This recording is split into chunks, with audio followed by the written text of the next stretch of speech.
जो है food nutrition and hygiene, ये BA first semester, BBA first semester, BSc first semester, यानी first semester जिसके भी पेपर होने वाले हैं या चल रहे हैं उनके सबके लिए भी ये जो सब्जेक्ट है वो वेरी मोस्ट इम्पोर्टेंट है, सबके लिए देना पड़ता है। तो इसमें 100 क्वेश्चन होते हैं और 100 नंबर भी होते हैं, ठीक है। तो ये आपका ये 100 मार्क्स दिया हुए हैं। अब इसमें एक साइड से दिया होता है इंग्लिश वाला जो सीबीएसई बोर्ड से होता है, और दूसरा साइड दी होती है आपकी हिंदी में जो आपका हिंदी बोर्ड होता है। तो फटाफट करते हैं शुरू। ये क्वेश्चन आप अच्छे से पढ़ लेना और दोस्तों में वीडियो शेयर जरूर कर दीजिएगा। और जो पॉलिटिकल साइंस का पेपर है वो भी आज अपलोड हो जाएगा, फर्स्ट सेमेस्टर का, थर्ड सेमेस्टर दोनों का। हिस्ट्री का भी अपलोड कर देंगे। इसके बाद में ह्यूमन वैल्यू का जो थर्ड सेमेस्टर का पेपर है उसके लिए भी यूज़ करेंगे, उसको लिए भी हम अपलोड कर देंगे। तो आज अभी देख लेते हैं इसके लिए, और शाम के लिए आपको वीडियो मिल जाएगा, दोपहर में भी मिलेगा, हिस्ट्री का मिलेगा, पॉलिटिकल साइंस का भी मिलेगा। तो सबसे पहले इसको शुरू कर लेते हैं। और अभी तक आपने चैनल सब्सक्राइब नहीं किया तो सब्सक्राइब कर लीजिएगा, बेल आइकन ऑल पर प्रेस करिएगा, जिससे कि आपको निरंतर अपडेट मिल सके। और शुरू करते हैं। जिनका फर्स्ट जो सेकंड ईयर का एग्ज़ाम दे रहे हैं इंग्लिश का, तो उनके लिए मेरा दूसरा चैनल है, वहाँ पे जाकर वेट कर लें, हेमंत सिंह लेक्चर्स। उसमें second year BA second year English literature के नाम से प्लेलिस्ट अपलोडेड है, वहाँ आप जाकर देख सकते हैं। तो पहला क्वेश्चन है, निम्न में से हमारे शरीर में कौन पोषित करता है, यानी हमारे शरीर को कौन पोषित करता है। ये ऑप्शन दिया हुआ भोजन है, भुखमरी है, रोग है, कीटाणु है। तो आपको समझ आएगा कि भोजन ही करता है। पोषण की कितनी अवस्थाएं होती हैं, ये कितनी अवस्थाएं हैं, तो जो भी अवस्थाएं होती हैं वो आपको यहाँ से टिक कर देना है। अगला क्वेश्चन हमारा है, जब पोषण शरीर की आवश्यकता के अनुकूल होता है तो ऐसी स्थिति कहलाती है, क्या कहलाती है, ठीक है। तो यहाँ पे 4 ऑप्शन दिए हुए, इनके लिए आपको क्लिक कर देना, जो भी आपका सही होगा उसको आप राइट कर देंगे। निम्न में से पौष्टिक तत्व कौन सा है, इसमें प्रोटीन दिया हुआ, कार्बोहाइड्रेट दिया हुआ, वसा दिया हुआ, विटामिन दी हुई है, खनिज लवण दिए हुए हैं। तो इसका मतलब ये उपयुक्त सारे। अगला क्वेश्चन है, भारतीयों के लिए आधारभूत खाद्य समूह है, क्या है, 3 हैं, 4 हैं, 7 हैं या 5 हैं। जो भी होगा उसे आपको टिक कर देना, मल्टी चॉइस क्वेश्चन है ये। अगला क्वेश्चन हमारा है, प्रोटीन की सूक्ष्मतम इकाई क्या है, क्या है, ग्लूकोज है, अमीनो अम्ल है, बसीय अम्ल है, उपयुक्त में सभी हैं, ठीक है। इसी में रतौंधी किस विटामिन की कमी से होता है, और ये विटामिन किससे मिलता है, तो रतौंधी जो होता है वो हमारा विटामिन ए की कमी से मिलता है, और विटामिन ए जो है हरी सब्जियों में पाया जाता है, ठीक है। तो पत्ते सब्जियां अधिक खानी चाहिए। अगला क्वेश्चन है, आयोडीन की कमी से होने वाला रोग, या मधुमेह दिया, रतौंधी या मोटापा दिया, घेंगा। ये रोग जो होता है मधुमेह आयोडीन की कमी से होता है, ठीक है। विटामिन सी सबसे अधिक पाया जाता है, किसमें पाया जाता है, केले में, अंकुरित अनाज में, आंवला में, गेहूँ में। तो सबसे पहले देख लेंगे इसमें अनाज, केले में क्या पाया जाता है, नहीं पाया जाता है। तो इसमें जो आपका आंवला सी ऑप्शन राइट जाएगा। क्वेश्चन नंबर अगला है 10, कौन सा विटामिन वसा में घुलनशील नहीं होता है, vitamin A, vitamin B, vitamin D, vitamin K, ठीक है। नेक्स्ट है, हड्डी की मजबूती के लिए किस तत्व की कमी होती है, या फिर किस तत्व के कारण हड्डी जो है हमारी मजबूत रहती है। तो यहाँ पर दिया हुआ आयरन है, कैल्शियम है। तो कैल्शियम के लिए कैल्शियम होना बहुत जरूरी होता है, जिससे हमारी हड्डियाँ मजबूत होती हैं। अगला क्वेश्चन हमारा है, ऊर्जा की इकाई कौन सी है, किलोमीटर है, किलोग्राम है, सेल्सियस है, कैलोरी। तो आपका जो है ये ऑप्शन राइट जाएगा, डी। मोटापे का कारण क्या होता है, मुख्य, अधिक प्रोटीन लेना, अधिक कार्बोहाइड्रेट, या फिर अधिक कार्बोहाइड्रेट बसा होना, अधिक मात्रा में सब्जियों और फलों का सेवन करना। इनमें से 4 में से एक सही है, वही आपको इसमें अपनी कॉपी में लिख देना है आंसर ग्रुप में। 1 ग्राम वसा में होती है कितनी कैलोरी होती है, यहाँ पे ऑप्शन दिए हुए हैं आपके पास, 4 दिए हुए हैं। इनमें से एक जो ऑप्शन है वो आपका राइट जाएगा कि 1 ग्राम वसा में कितनी कैलोरी पाई जाती है। अगला क्वेश्चन है, RDA का विस्तृत नाम क्या है। तो दिया हुआ आवश्यक आहारीय भत्ते, या फिर संशोधित आहारीय भत्ते, अणुशंसित आहारीय भत्ते, या फिर अणुशंसित दैनिक भत्ते, ठीक है। अगला क्वेश्चन दिया हुआ है आपका, कार्बोहाइड्रेट प्राप्ति के साधनों को बांटा गया है, यानी कार्बोहाइड्रेट कितने प्रकार से हमें किस प्रकार से मिलता है, 2 वर्गों में मिलता है, बांटा गया है, इसको 4 में बांटा गया है, 6 में बांटा गया, या फिर 8 में बांटा गया है। इसका राइट आंसर लिख देंगे। इसमें दिया हुआ है दूध, यानी दूध शर्करा है, कैसा है, स्टार्च है, डेक्स्ट्राइन है, लैक्टोज है, या फिर पैक्टिन पाया जाता है। दूध में किस प्रकार का मीठापन पाया जाता है, ये पूछा जा रहा है। कार्बोहाइड्रेट का मुख्य कार्य क्या होता है, शरीर को रोग निरोधक शक्ति बढ़ाना, अस्थियों को मजबूत करना, रक्त का निर्माण करना, शरीर को ऊर्जा प्रदान करना, ठीक है। अगला क्वेश्चन हमारा है, कार्बोहाइड्रेट के शर्करा स्रोत होते हैं। ये कार्बोहाइड्रेट के शर्करा स्रोत कौन कौन से हैं? गुड़ है, बूरा है, शहद है, या उपरोक्त में सभी। तो ये सारे में मिठाई पाई जाती है, तो समझ लीजिए ये सारे आपके कार्बोहाइड्रेट के स्रोत हैं। ठीक है, अगला क्वेश्चन है, उपरोक्त कार्बोहाइड्रेट का पाचन या अवशोषण होता है कहाँ होता है? मुख में होता है, या छोटी आंत में होता है, या बड़ी आंत में होता है, या फिर आमाशय में होता है। ठीक है, इनमें से चार में से एक आप अतिरिक्त ग्लूकोज संचित रहता है किसमें? यकृत में, गुर्दे में, हड्डियों में, फेफड़ों में। ठीक है, प्रक्रिया जिसके द्वारा ग्लूकोज ग्लूकोजन में परिवर्तित होता है, तो वो कौन सी प्रक्रिया है? फेब्रस चक्र है, ग्लूकोलाइसिस है, या फिर ग्लूलाइसिस है, या ग्लूकोजीनेसिस है। तो इनमें से एक सही होगा, भैया आपको टिक कर देना है। और फिर दिया हुआ है ग्लाइकोलाइसिस प्रक्रिया का वैकल्पिक पथ है, कौन सा पथ है? कैब्जिक चक्र है, हेक्सोज मोनोफास्फेट शंट है, ग्लूकोनियोजेनेसिस है, या ग्लूकोनियोजेनेसिस है। तो इनमें से आपको एक टिक कर देना, जो कि आपका आंसर बन जाएगा। सामान्य रक्त शर्करा का स्तर होता है, यहाँ पे मात्रा दी हुई है कि कौन सी मात्रा आपकी उचित रहती है सामान्य रक्त शर्करा में, वो आपको इसमें से टिक कर देना है। ठीक है, अगला क्वेश्चन है इसमें, कार्बोहाइड्रेट की सरलतम इकाई क्या है? सेल्यूलोज है, पैक्टिन है, ग्लूकोज है, या फिर गैलेक्टोज है। जो भी होगा आप एक टिक कर देंगे इसमें से। अगला क्वेश्चन है, किसको गन्ने की शर्करा कहा जाता है?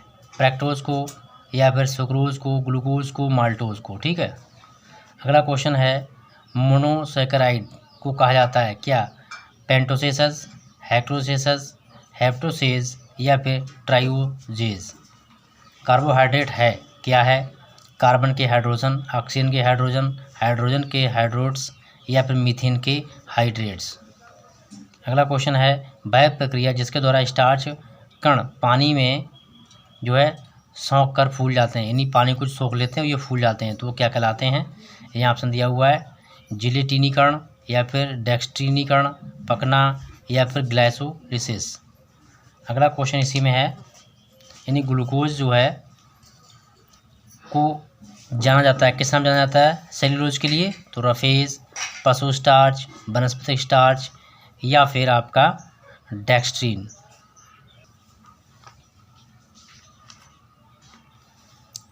निम्न में से संतृप्त बसकीय अम्ल कौन सा है? ठीक है, तो यहाँ पे ब्यूटरिक अम्ल है, पेमेटिक अम्ल है, कैप्रिलिक अम्ल है, या उपरोक्त में सभी। अगला क्वेश्चन है हमारा, निम्न में वसा के संयोजक अवयव हैं? कार्बन, हाइड्रोजन, ऑक्सीजन, या उपरोक्त में सभी। अगला क्वेश्चन हमारा है, निम्न में से वसा में घुलनशील विटामिन नहीं है, कौन सी विटामिन जो है वसा में नहीं घुलती है? ठीक है, यहाँ पे नाम दिए हैं जो नहीं घुलती है, आप उसके लिए टिक कर देंगे। अगला क्वेश्चन दिया हुआ है, बड़े वसा कणों का सूक्ष्म कणों में टूटना सामान्य रूप से वितरित होने वाली प्रक्रिया क्या कहलाती है? तो क्या कहलाती है? इसमें आपके चार ऑप्शन दिए हुए हैं, जिसमें से आपका है पश्चुरीकरण है, साबुनीकरण है, पायसीकरण है, या फिर हाइड्रोलिसिस है। जो भी कहलाएगा उसको आपको टिक कर देना है। अधिक समय तक अधिक ताप में रखने पर वसा में स्वास्थ्य के लिए हानिकारक एक पदार्थ बनता है, तो वो कौन सा बनता है? यहाँ पर ऑप्शन दिया हुआ है, एक्रोलिन है, ईथर है, एल्कोहल है, या फिर कीटोन्स।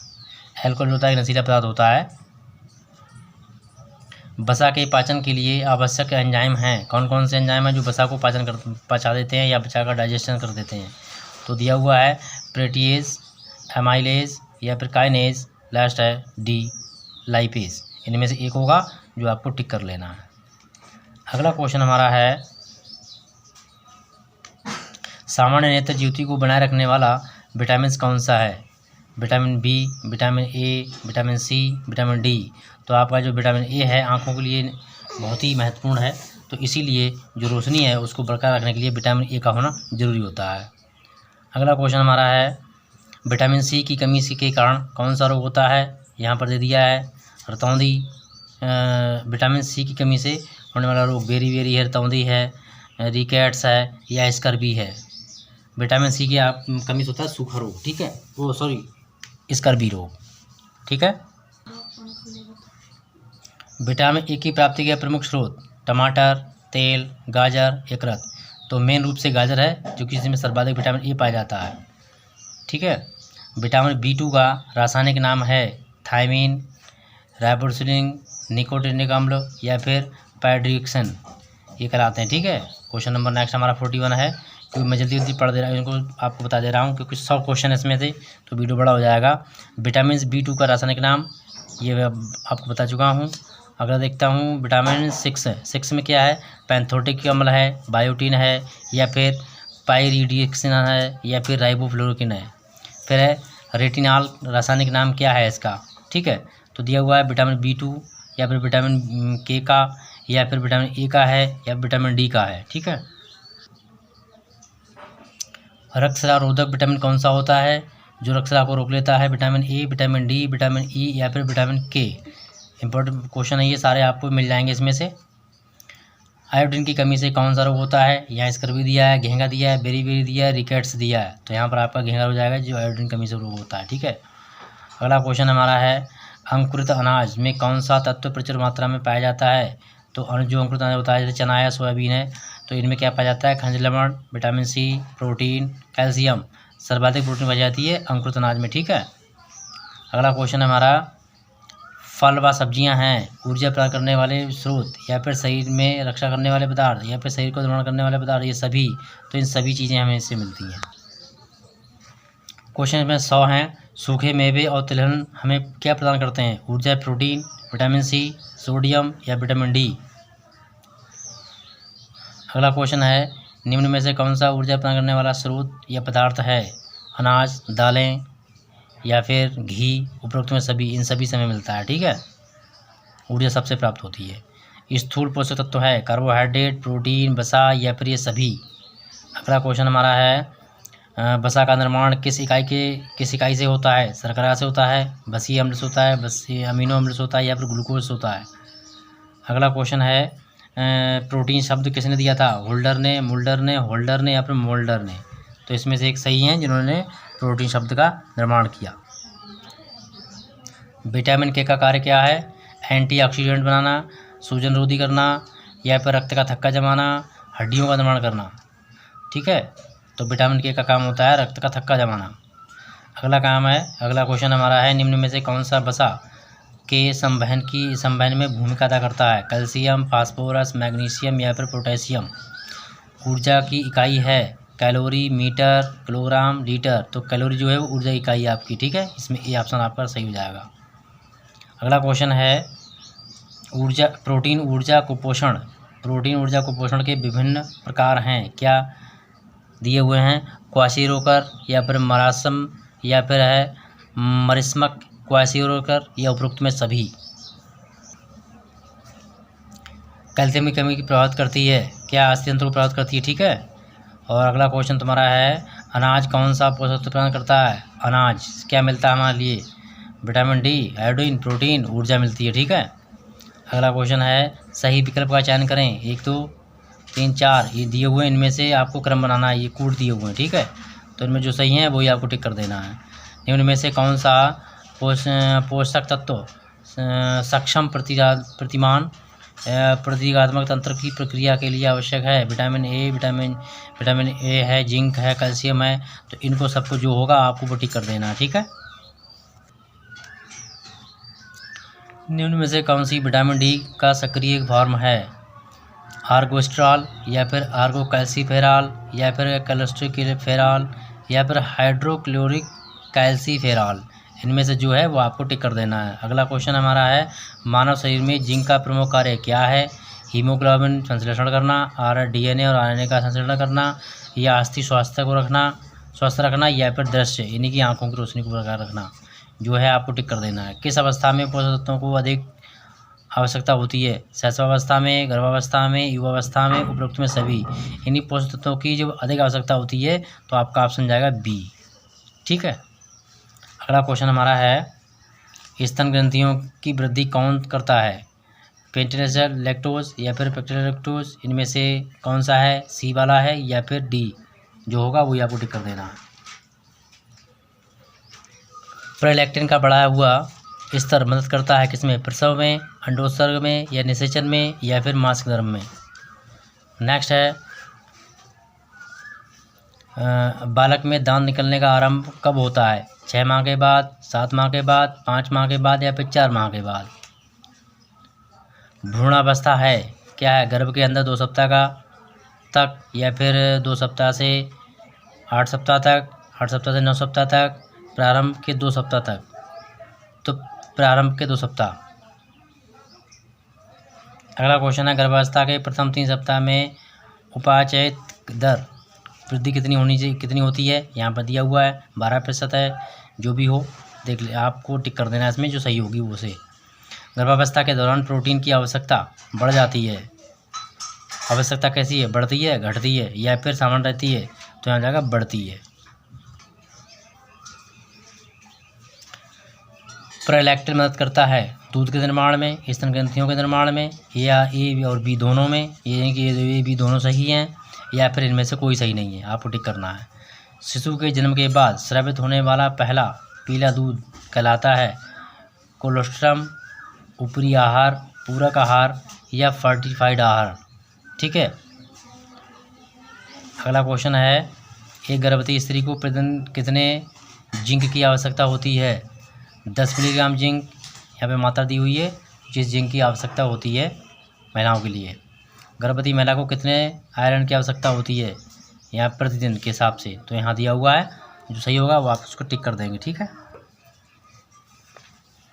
कौन सा कारक स्तनपान को प्रभावित करने के लिए है। धात्री स्त्री को मासिक स्थिति, या फिर धात्री स्त्री का आहार, या फिर प्रैक्टिकल हार्मोन्स का अल्प श्रवण, या उपरोक्त में सभी। शिशु का प्रारंभ आहार है गाय का दूध, माँ का दूध। तो आपका माँ का दूध सबसे बेस्ट है, ये पहला आहार है शिशु का। शिशु को पूरक आहार किस आयु में करना चाहिए। ठीक है, यहाँ पर टाइम दिया हुआ है, 6 माह पर उसे खिलाना चाहिए। ठीक है। और सही विकल्प का चयन करें। 6 से 8 माह के शिशु को तरल पूरक आहार जैसे फल का रस या फिर सूप आदि देना चाहिए। ठीक है। फिर आपका दिया है धीरे धीरे अच्छे से मसाले और कटे हुए अदरक देना चाहिए, या फिर 9-11 माह के अच्छे से कटे फूल देना चाहिए। तो इसमें आपका जो पहला है वो आपका रट जाएगा।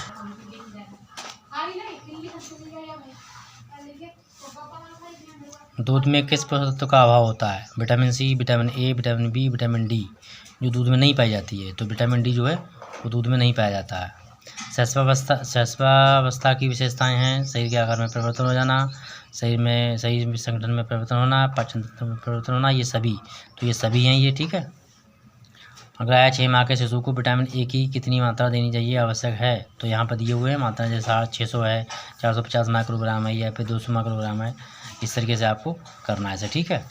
अगला क्वेश्चन है, सही विकल्प का चयन करें। फिर से शिशु के जन्म के बाद निकलने वाला पहला गाढ़ा पीला कोलेस्ट्रॉल कहलाता है, या फिर इसमें वसा, प्रोटीन, खनिज, लवण प्रचुर मात्रा में पाए जाते हैं। तो ये इसके दोनों ही सही हैं। ठीक है। शैशवावस्था की सर्वाधिक महत्व है व्यायाम का, पोषण का, भूख का, खेल का। पोषण का बहुत बड़ा महत्व। ठीक है। अगला है, जब ग्लूकोज मूत्र के द्वारा निष्कासित होने लगता है तो ऐसी स्थिति कहलाती है पीलीमिया, इंसुलिनिया, या फिर ग्लाइकोसूरिया, या उपरोक्त में सभी।